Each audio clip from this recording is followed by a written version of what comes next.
ከዛ በኋላ እንግሊዘኛ በቃ መኪና ሊሰጠው ሊጀምር ስራ በኋላ በእንግሊዘኛ ሲፈትኑት እንግሊዘኛ አይችልም ጣሉት። እንግዲህ ዲሊቨሪ ስራ ማለት ነው። አዎ ከባድ ነው። ቢያንስ አትሊስት ከሰዎች ጋር ኮሚኒኬት ለማድረግ ፍላጎት ኢንተረስቱ ሊኖርሽ ይገባል።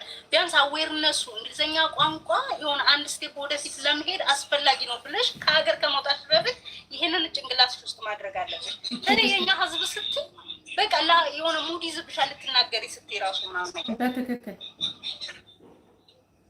በጣም ተማሩ ምናምን እኔ አሁን ጓደኞችን ተማሩ ነው ላስተምራችሁ ምናምን ግሩፕ እንፍጠር ምናምን ነገር እላቸዋለሁ።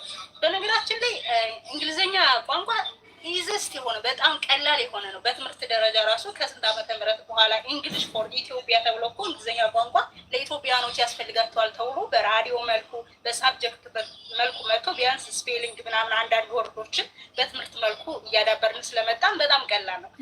በአረበኛ በጣም